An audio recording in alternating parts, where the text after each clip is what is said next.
Greetings, friends of the channel Seekers of Harmony. Let us take another direction in our exploration and talk about the so-called living food. Should we take this term as a reference measure, then we are indicating that there is equally dead food or even sick food. What is living food? Living food is exactly what it sounds like food that is alive. Okay? To my knowledge, the champion cuisine of living food is the Japanese cuisine, followed by the Greek, and we could add the Thai and Chinese cuisine here too. Essentially, what we can define as the live diet is any food that has not been heat treated above 45 degrees Celsius, since this keeps the enzymes of the ingredients alive, making it more nutritious for the body that consumes it. A good example to understand this is when we get fever. Okay? When the fever rises above 42 degrees Celsius, our cells begin to destroy. And as we all are well aware of, this process can lead even to death. We can assume that the main reason to that is because we stop being living food ourselves. In Eastern philosophies, and accordingly in Chinese medicine, the term qi or energy is used in order to describe the force causing existence and the vital energy of any form of life.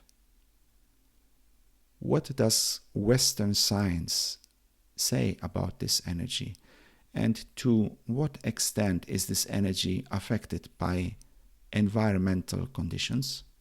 Let me first emphasize that I cannot question the existence of energy being the building blocks of the universe, life, and all that surrounds us. One of the greatest minds of all time, Nikola Tesla, believed that there is energy everywhere. So, how can I be dogmatic on this part and exclude chi? Nevertheless, regarding our subject of living food, I am certain that the way we prepared, and I'm thinking all the way from the crops towards its preparation at our kitchen, affects its nutrition since its energy is affected by the applied conditions. An example justifying this claim is the Japanese matcha tea. It is commonly believed that because of less industrial pollution in this region of the world, the value of this tea is superior than if it was produced in other places with more industrial pollutants. Maybe this example can give an answer to your question. Would modern science agree with the old theory that by providing ingredients rich in qi, energy, to our body, we are supplying it with life giving energy?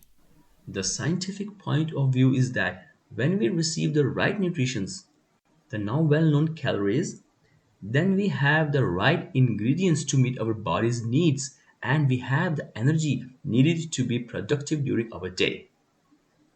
Glucose, as an example, which is a key component of food, is providing basic fuel for the brain. However, as we said earlier, food is not just calories or caloric energy.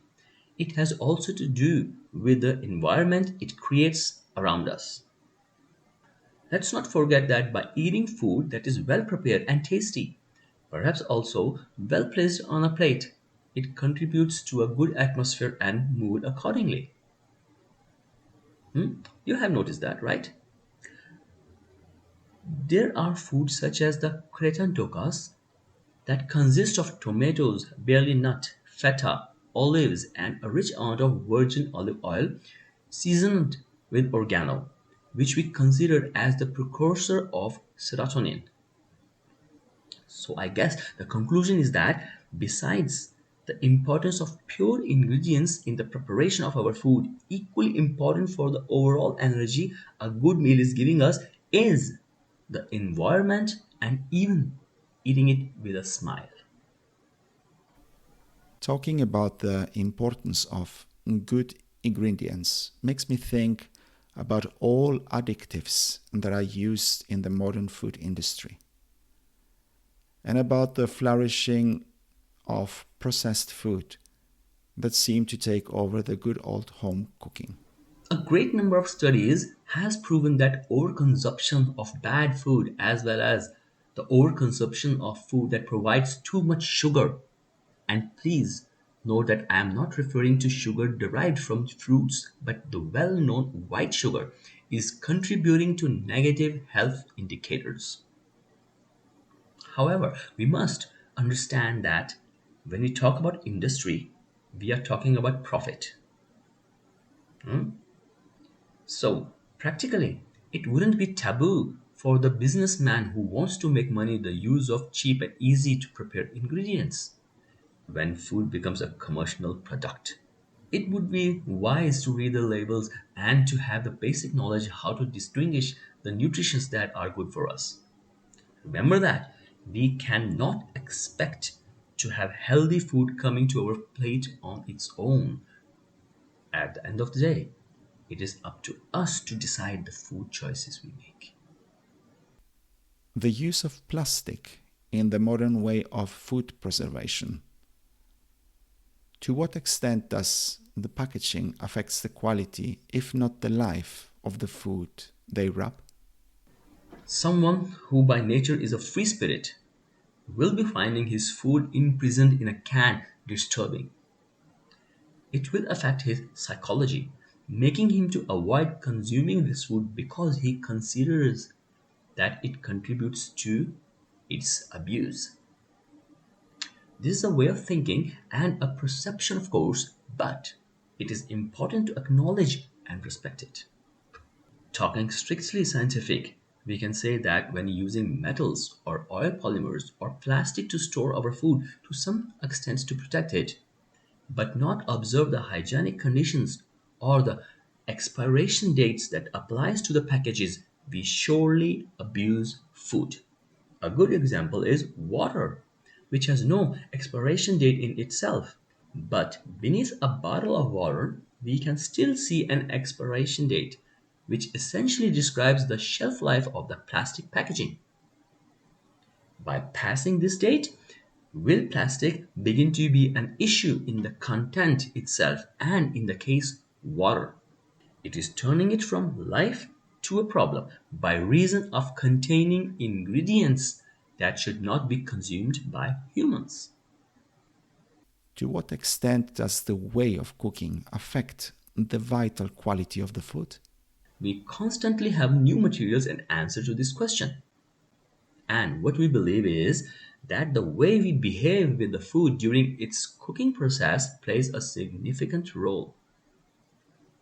I tell you, a clear example is fish, chicken, and meat in general that is considered safe to diabetics to consume. When it is further cooked and essentially create a crust of burnt meat, it is recognized by the body as sugar and eventually raises significantly the blood glucose levels. Another example is olive oil, which uncooked in a salad is essentially a superfood as it provides antioxidants and the polyphenols it contains. But above 45 degrees Celsius, it won't give us the same nutrition since they have been damaged during the heating process it has been exposed to. How crucial is the factor that fruits and vegetables were cut before they are ripened and are ripened during their destination in containers? This is a complex question. The sun and the earth are life itself. As such, it is not strange that we encounter them as deities in the daily life of people in the past. As we know, the sun is the life force of our planet and it essentially fertilizes the soil so that it can give us all these ingredients we need. It actually is the main energy giving life to food that we need in order to exist. In the part of transporting food from one place to another, we realize that the days needed to reach its destination is not beneficial for the overall quality of the food.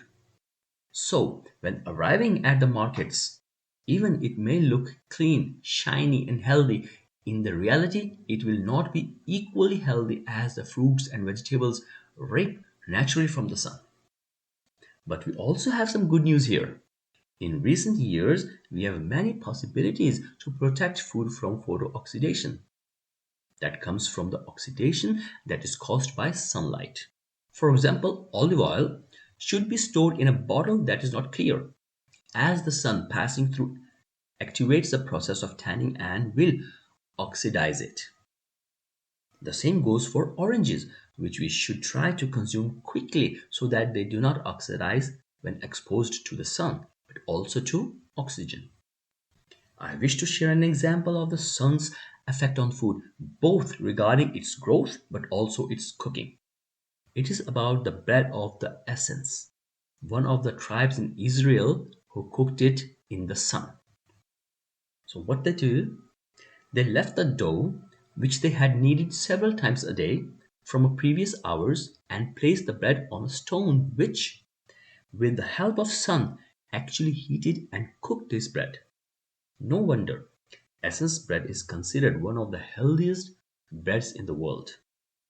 With all you are explaining, we can summarize that poor food preparation, the method used for food preservation, poor quality of raw materials, as well as the additives and preservatives has a negative effect on our food, something that over time can have an impact on our health. Who has not wondered when buying food from a supermarket what it actually contains? And we are well aware of foods that has been withdrawn considered dangerous. We can definitely not ignore and must not neglect the effect food can have on our health.